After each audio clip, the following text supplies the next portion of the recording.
Entrepreneurship is hard, so let's fix that and dive into our heroes' journeys. This is Taking Flight, an entrepreneur's journey, and I'm Sarah Torville.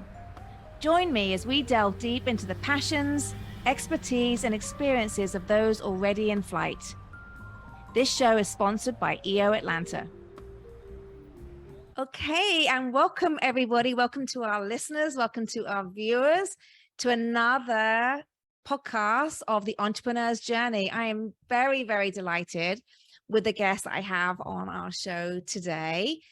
My gosh, so much to say about him. He is a coach, a strategic team leader, a relationship builder, a creative developer, a problem solver, the CEO and founder of Trenches Sports and Entertainment, as well as CEO and founder of Georgia Music Accord. Welcome to Brad Olecki. Hi, Brad. Hey, Sarah. Thanks so much for having me. This is fantastic. I'm really excited to talk with you. I can't wait to talk to you, Brad. I've been excited about getting to this point and can't wait to dig into your entrepreneurial journey and share some really great advice with our viewers. So let's kick it off. Let's get going. Hopefully I've got something to share. I know you have. I know you have. So our first question I really want to ask you actually is, what did you get right, Brad, when you took your first flight into your entrepreneurial journey? Like, tell me, what did you get right? Yeah, it's a great question. I was so nervous early on because I tell people all the time, I never had the entrepreneurial itch. I never had I've got to work for myself. I have this brilliant idea type of mentality. And I still think sometimes that I have the imposter syndrome of an entrepreneur. But I'll tell you what really what I got right was I talked to the right people who provided me with the necessary confidence to move into this phase of my life and to know that with success or failure, it was going to be okay. The number one thing I got right is that I spoke to my wife about it. And she said the best advice I'd ever heard. You're incredibly employable, even if this doesn't work. Mm-hmm. So give it a shot. And that was echoed by a mentor of mine. And from that moment on, I was all sails up, ready to go. That's great. So she kind of gave you that reassurance that kind of like, why would you not try? Because if not, everything's going to be fine anyway. Yeah. Or maybe I just had to ask permission. I don't know. Yeah. But no, absolutely. She was phenomenal. And she still to this day, we both work in very similar businesses in marketing and sports. Right. And she's very supportive. And our conversations help in every aspect of running this company. Right. Wow. That's really, really great. Yeah.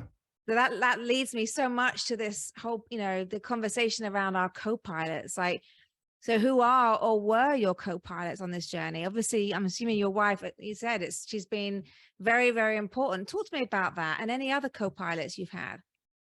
Yeah, I think it's important to have that partner.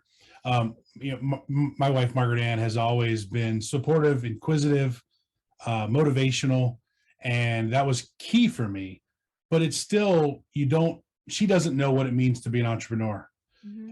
So I had an incredible mentor and partner who helped me in the very beginning of this journey, who kept, kept with providing the sage advice, kept providing me with the motivation and the advice that I needed in order to move forward. And his name's Gordon. We call him GW. He was phenomenal and he had been through so many different businesses, running major corporations, starting businesses of his own, buying businesses. And he has continued to help me along the way. And then I've always reached out to mentors and friends. Right. Say my co-pilot seat is probably 10 deep. Right. Wow. So you associate yourself around good people giving advice to you, sounds like. The number one thing that our number one piece of Trenches culture is to do good work with good people. Yeah. That's the number one thing for me, is to work with people I enjoy working with, that I trust, and that I believe have, empathy and have a willingness to help and aren't, selfish in nature. That's always me. You just touched on such an important piece and something I've been dealing with myself. So I definitely agree. You need to be able to go to work and enjoy the people you're working with. Otherwise, what is the point? It's like we have to enjoy it and have fun along the way too. Absolutely. And if you're Mhm. not having fun, it will throw your whole day off. Yeah. We all, as entrepreneurs, I feel like we wear work on our sleeve. Yeah. Um, my favorite music lyric is by an artist named Ray LaMontagne, and it says, "Pay no attention to the blood on the floor. That's just this heart on my sleeve that's bleeding." And I feel like that is my mantra, or one of them, because Yeah. I'm always emotional, and not like emotional like I'm a a No. basketball player, but No. I'm passionate about Yeah. what it is that I do, and people around me that I work with and that I work for, and I want the same thing. Yeah. And I remember, Brad, when I first met you, when we were both signing up for EO, that was one of the things I took away from you. And I knew how much, you put your heart first. And I remember you sharing things, and I think that's wonderful. It's like, I actually think that's what people want, to work with great people. So you've just, it's so important. So thank you for sharing that. Yeah, and EO So, provides an opportunity, which is amazing. yeah, that's great. So tell me, like, what is a challenge that you and your team had to solve recently in your business? I know obviously you're the CEO and founder of two businesses, but just talk to me about some challenges and how you overcame them. Yeah. Well, trenches being kind of the primary or the longest standing of the businesses, believe it or not, and I joke all the time that I'm not a very good entrepreneur. I'm good at what I do. I built a job for myself. Hmm. So what the biggest challenge that we have faced is, how do we start to scale our business, and Hmm. how do we start to build on all the hard work over the past 6 years? Hmm. And we have started to implement pieces of advice that we've gotten from different folks, pieces of advice that we've got from people who are implementing EOS, other great, just doers, organized individuals, peers, mentors that have helped me figure out exactly how do we better organize and create standard operating procedure. As a Right. in business, it's hard to figure out how to scale and be in front of every client. Yeah. Uh, so Yeah. working with my team to make sure that we have the best communication in place, the best structure, the best reporting, and the best overall procedures, it's really helped us get more organized and go into 2023 with a better, more solid plan for Mhm. growth. But how do you do that? I think that's a challenge a lot of entrepreneurs face. So how do you, because obviously being the guy you are, where things matter, and I'm sure your clients matter, how do you scale and still show that that things matter? How do you do that? Can I phone? Can I phone a friend in this podcast? I, you know, we are very much about the personal relationships with Yeah. our customers and our clients. And for me, I still want to be involved with those conversations. So it wasn't about removing myself from those conversations. It was about finding the way to better organize all of the administrative stuff, candidly, that I hate. Yeah. You know, I would rather be out in front of the clients. I would rather be out having conversations, promoting our business, focusing on the business development side, than I would sitting around and worrying about where are we on this spreadsheet and what's the recording, Right. what's our sales pipeline look like. So I took the steps to implement that with our team, and there was no specific um, tool that we used. Again, it was pulling from a lot of different tools or assets that I've heard of, Hmm. creating our own way, and we took the time to do that. My problem was always I never made the time. I always thought, if I'm not focusing on driving revenue, I'm wasting time. Yeah. In theory, I was wasting time by not being organized, because the lost time impacted the success Yeah. activity of all that work that was being done. It was, again, I hate the old saying, but it's working smarter, not harder. And that's Yeah. what for 6 years I realized we needed to do. So that's really interesting the way you just described that though. So to scale was not about losing touch with your clients. It was about getting rid of the stuff that you shouldn't be doing in the first place. But because you hear of different entrepreneurs who go and create layers in their business to allow those people to touch the client, so that you as a CEO don't need to touch them. You can be working on other bigger things. But actually, what you said to me, I really, really like, is the fact that you're still involved, but you got rid of all the other stuff that you shouldn't be doing. Isn't it important to figure out what we want to do, that we're most passionate about in our business? Yeah. It was getting in front of the customer. It was talking and brainstorming and creating. Yeah. I would not thrive if I had to sit in the back and just run the business. That's not where I thrive. No. So creating the policies and procedures that allowed me to continue to be out front was what we needed to do. And I'm sure it's going to be different. There may be CEOs out there and our fellow entrepreneurs who say, I want to be behind the scenes. Well, find a way for you to be behind the scenes, and who's going to then be out there in a biz dev capacity or role. Yeah, no, definitely. Wow, you just taught me something. Thank you.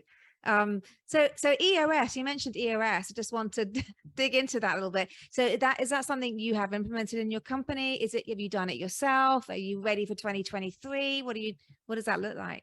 No, EOS is something that intrigues me, but it's not something that we have, jumped in with both feet. It has been learning from my fellow forum mates what has worked for them, and then implementing bits and pieces. Right. You moderated an incredible conversation for us a couple weeks ago at our Listen Up event. And for me, it was really about, am I listening to all of the different people? How does EO work for me? And if I have all amazing entrepreneurs in place, is it really just one piece of software or one strategy that I needed to implement? Or can I learn from all of these different experts and start to figure out what works for me? Yeah. I'm not built to work within just the 90 or the EOS system. I needed to find something that was a collaboration of multiple, platforms or services or whatever you want to call them, to create our own way. Yeah. No, it's really, really good. Really interesting. Love that. Thank you. So what excites you about the future, Brad? What does your future of flight look like? I'm all about this flight, this journey. I love it. And, it's, for me, it's probably the number one thing I struggle with is, how do I take these three businesses and what does the future look like? And it was on our retreat as a forum that I sat down, and we sat down as a group, and we started talking about 2, 5, 10, 20 in the last phase of your life. And it's actually a form we were filling out and setting goals of what 2, 5, 10 years, et cetera, looks like. And I started to think about it holistically and think about it personally and think about it as a company. And the big step for us was, I needed to identify, how was I going to provide enough attention to these three businesses? So I have Trenches, which is my core business. I have the Georgia Music Accord, which is my not-for-profit, which is really focused on a music education and Grammy experience here in Atlanta. And then I have, we are the Atlanta franchisee, if you will, for Drew Brees' FNA flag football leagues. Everything is primed for scale in all three of those. And that's what the future looks like for me, is now that I've got the organization, the motivation, and the drive to figure out exactly what direction we're going to take those, it's starting to implement it. So, I got in the car, turned the keys. In the last 6 years, I've been idling, and now it's time to press the gas. Yes. Okay. That's exciting. It is. It's terrifying, exciting. Like, I don't know, maybe run out of gas. I don't know. But I am very excited to see, for us, this very inspirational, impactful project on the Grammy experience that we're working on here in Atlanta. Trenches, and getting the right people around the table to find that proper scale that we talked about. Yeah. And then finding the right partners to grow in communities across Metro Atlanta to have another great youth sports platform for kids to engage and interact. Yeah. Okay. That sounds really exciting. There's a lot of businesses to move forward, but it sounds exciting. I should have said things like metaverse and AR and AI, but that's not at all. Not at all. I think what you're doing is fantastic. I actually want to learn a little bit more in a minute about kind of some of the personal things, as I know that they kind of all like blend together. You've done a good job at blending what your passions are with what your work is, but we'll get onto that in a moment. Yeah, so I really do want to actually, I do want to learn more about you. I know our listeners want to learn more about you. So talk to me a little bit about pre-flight. So before you set off as an entrepreneur, what were some kind of significant milestones in your journey before then? I appreciate you asking that. And I think for me, yeah, I work in sports. My life has been dedicated to sports, and it's where my passion and my profession intersect. Um, I started, as a kid with very impactful and motivating parents. They were just phenomenal. My support system was amazing, and I'm very, very and blessed with that. And sports was the foundation. So it wasn't just my parents; it was the coaches and the people and the peers and the teammates. Yeah. College football for me was probably the most formative thing I had ever done. I went, 7 hours away from home. I didn't know anybody I was going to school with. I had a very serious injury my freshman year, which made me have to overcome a tremendous amount of adversity. And all along, I've had the opportunity to have, people in my life that have continued to help me take the next step. I was, immature and had to grow up through college. I got into my career and had mentors who really helped me take the steps. I tell people all the time, I grew up, my father sold packaging and toilet paper and tape. And I thought that was the world I was going to go in. I was like, I'm going to be a sales guy selling people urinal cakes. That doesn't sound like right? Right. That doesn't sound like fun, but people can make a buttload of money selling stuff. I've turned down an amazing, $45,000 a year job at the time, which was a huge number, coming out of college for 3M, company car, choice of city. Right. I'll never forget this, and forgive me for the longer story, but no, I want to hear it. Walked into Minneapolis, St. Paul, to 3M's headquarters, and I was the youngest kid there by 15 years with zero experience. There was 8 people in line for this job.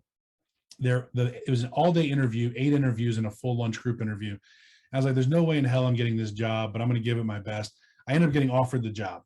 And to my dad, it was like, holy crap, this is the greatest thing that could happen. You're right out of. Yeah. I turned that job down for $1,000 a month glorified internship with the Peach Bowl here in town, which was the college football bowl game. Right. And my dad looked at me like I was crazy. And I was at the time. And I often think about where would my life go if I continued to sell those urinal cakes, but I just knew where my passion lied. Yeah.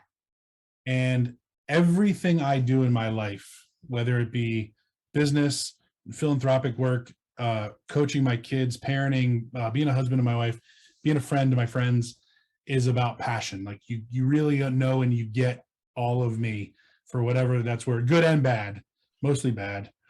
You always know where you stand. And I learned all of that through sports, and I learned all of that through being a teammate, being a team captain. And, I have that same kind of viewpoint as my dad. So if I couldn't be passionate about what I did for a living, I was never going to be able to be successful at it.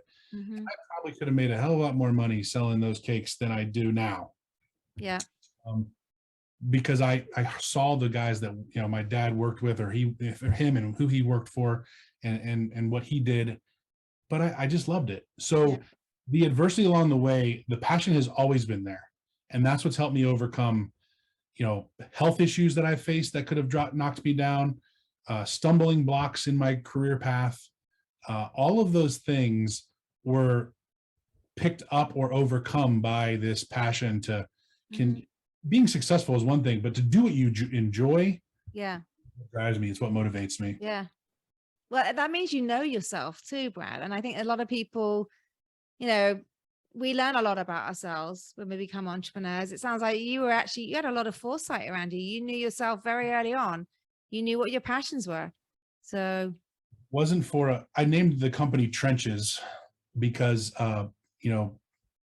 the American football side of being in the trenches is the grunts. It's mud and the muck.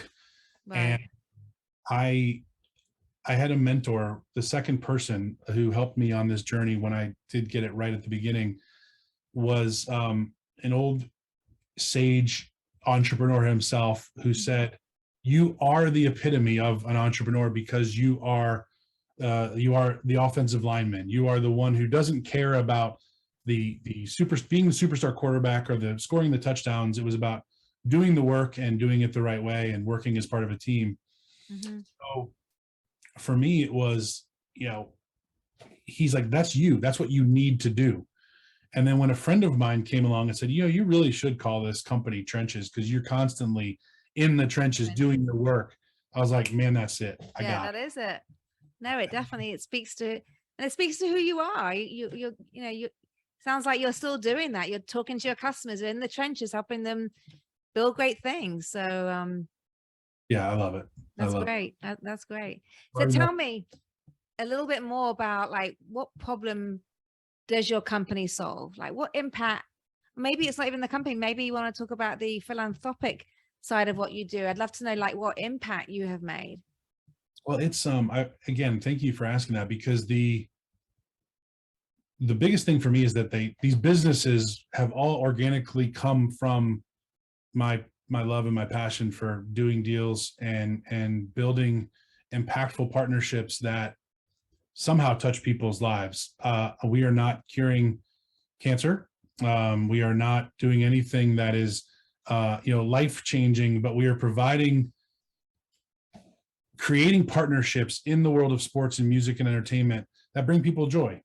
And we know that by having the corporate partners that we bring to the table to sponsor and support the different sports and entertainment initiatives that we consult for, we know that that's providing a level of joy or excitement or fun or a first concert experience or a first game for a father son or whatever it may be. And that's what I enjoy. So all of the for me, the deal making and knowing that the impact that sports can have on people's lives offer itself to a very meaningful and impactful partnership to where I can honestly say that if a brand aligns with one of my clients through a sports marketing or sponsorship platform, they're going to get a very meaningful return on that investment because we know that the value proposition and the program that we're putting together can be impactful for them.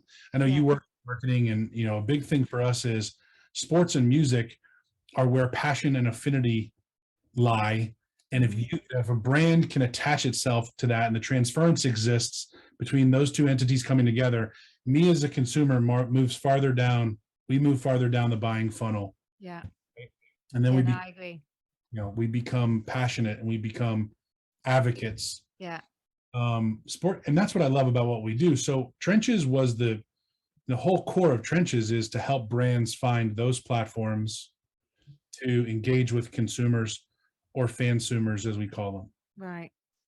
Out of that, I had built the College Football Hall of Fame, which was the most challenging project I have ever worked on. I was the chief revenue officer at the College Football Hall of Fame, and we built this amazing experience. And it was me and two amazing guys and an incredible board and team that, that place I can literally say has my blood, sweat, and tears in it. And I knew that if I wanted to really feel that sense of accomplishment, that joy of all of the hard work coming to life and seeing kids interact and engage, I needed to figure out what else could I do that was along those lines. So knowing that the expertise that we have lies in creating corporate partnerships, getting brands involved in sports and entertainment, a very good friend of mine came to me and said, "Hey, can we create educational initiatives for the music industry?" And I said, "Absolutely. Let's create a platform where we created a bricks and mortar facility where educational programs could come to life, where, the industry could engage with the next generation of workforce, where we could create a significant economic impact." So we are working to build a Grammy experience here in Atlanta with the Georgia Music Accord. So the same work that I had done to build Trenches, from the College Football Hall of Fame to Trenches, has then manifested into another similar project very impactful and meaningful because, there's billions of dollars flooding into Atlanta right now with tech companies looking to find the next generation of tech talent. Mhm. And STEAM curriculum is such an important part to developing the next generation of these tech workers and these team members. And music could truly be the sticky substance and the tool and the vessel that they use to get interested in elements of the tech industry.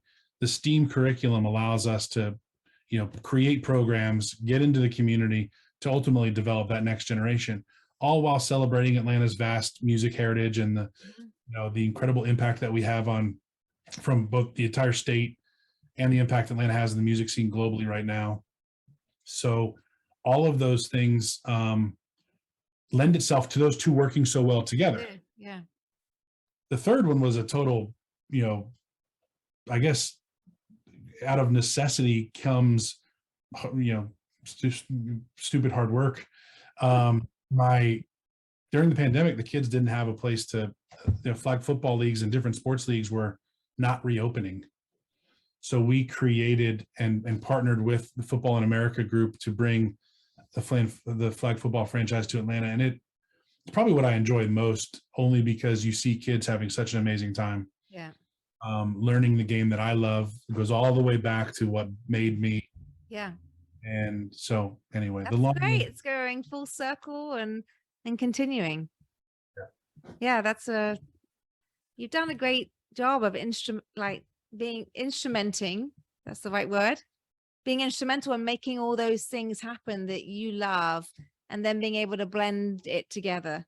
So I always find that's very impressive when you meet people. And I suppose at the end of the day, when they say you have to have a passion to do what you do, I mean, you definitely are proving that when you have a passion, it's then easy to do what you do, isn't it?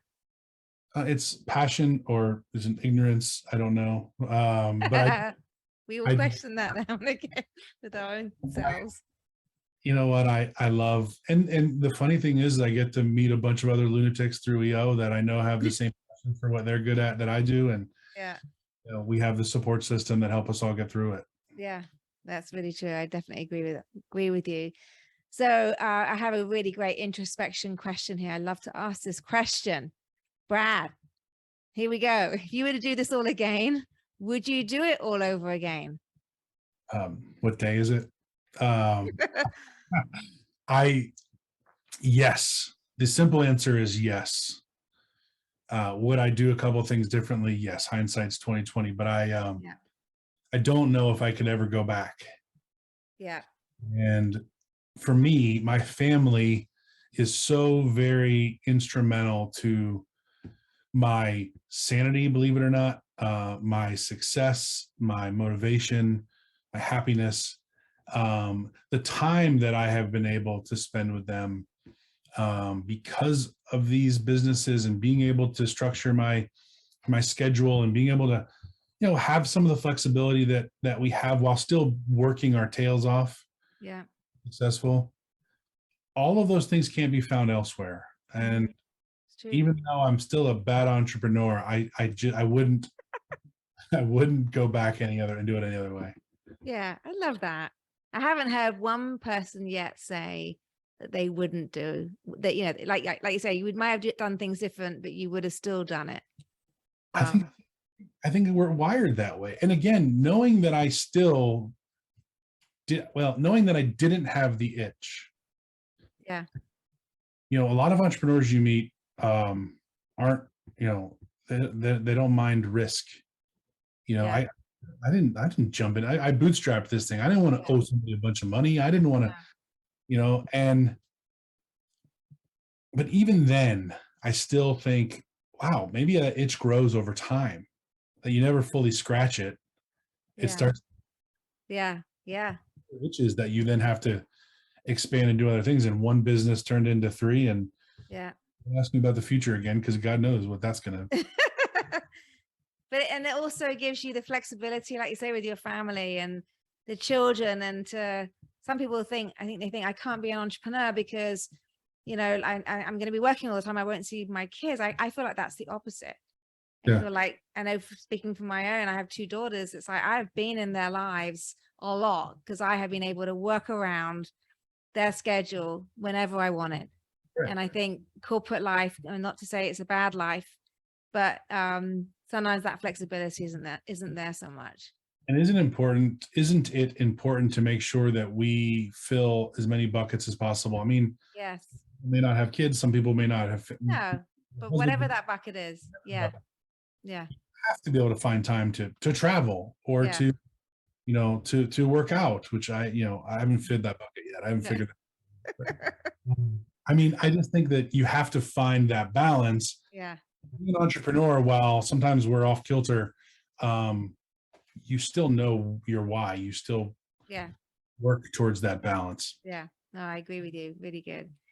So, what do you do outside of work, Brad? Tell me a little bit about kind of I know you talked about some of your passions but I'd love to kind of know, like, it's Saturday morning. What are you doing? What does the weekend look like for you?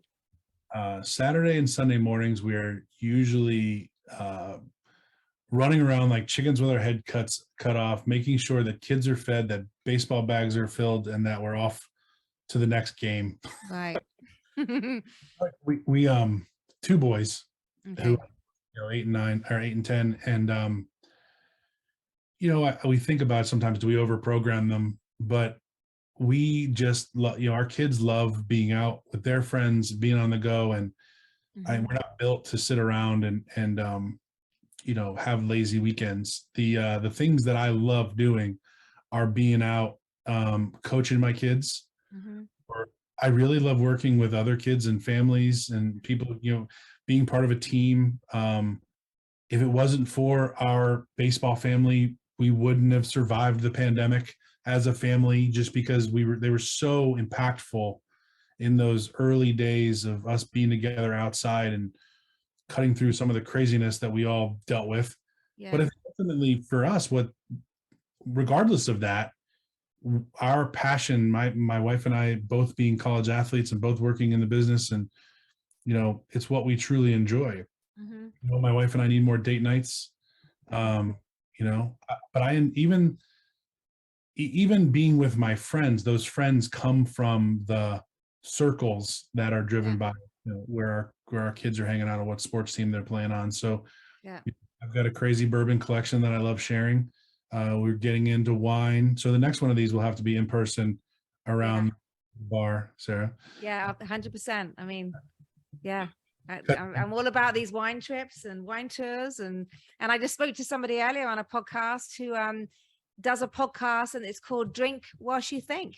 So, oh no, sorry, Think Whilst You Drink. I think the other, but basically does a podcast with alcohol. I have not considered that for EO. I don't know. I really wish you would have thought about before we recorded I know. this. I have to get you back on the show. Well, I want to, because I want to hear how 2023 goes and all of this, all these things you're going to do. I'm really excited for you. And I know COVID was challenging for the industries that you're in, and so I'm loving to hear the fact that you are set up for success and the passion is burning through you. So that's wonderful, Brad. Yeah, and regardless of what the adversity would have been, we all face challenges in our business, Yeah. and I am just glad that I get a chance to do this. And Mhm. I mean, I joined EO right in the heart of the biggest adversity most of us will ever face. You and I were in the same, Yeah. cohort, and Yeah. I didn't know if this would work. I didn't know in that first year if virtually talking to No. people was going to help my business, but it wasn't until we started traveling again that I really found how this works for me. Yeah. How can be Yeah. a benefit to my personal and professional growth. Yeah. No, So I agree. I I can't agree. thank you enough for joining us, and leading the Listen Up event. It was incredible to watch It you was work. good. Yeah. I enjoy all that. I enjoy this podcast too. I think I'm finding another one of my passions, if I'm honest, through this podcast, which is really interesting for me. But so Good. Brad, how do people connect with you? If they wanted to reach out, what's the best way? Email me, Brad at trenchesconsulting.com. Okay. Our website is trenchesconsulting.com. Uh, Okay. we They can always find me on LinkedIn as well. probably the best way from a business standpoint. Mm-hmm. Please just email me. I would love to meet more of our members and more people who listen to this podcast, because I think where EO's real value lies is networking and learning from. Yeah, I agree with you 100%. So, well, oh my gosh, this has been really delightful. Thank you, Brad, so much for joining us today. Thanks, Sarah. It's such a fun experience, and thanks for having me join you. I really appreciate it. You are welcome. And thank you to our audience. Thank you to our listeners, to our viewers. If you found something interesting, maybe you laughed a little bit as we went along. I know we had some nice conversation. Share it. Please tell people about this podcast. We really want to grow our reach and really grow the impact that we are making to entrepreneurs. So again, thank you, Brad. It wouldn't have been as special without you. And this has been another exciting episode of EO Atlanta's Taking Flight, and I really look forward to seeing you all next time. And so that wraps up another episode. Thank you for joining. For show notes and other episodes, visit us at takingflight.live. For more information about EO Atlanta, visit eoatlanta.org. Special thanks to the following sponsors: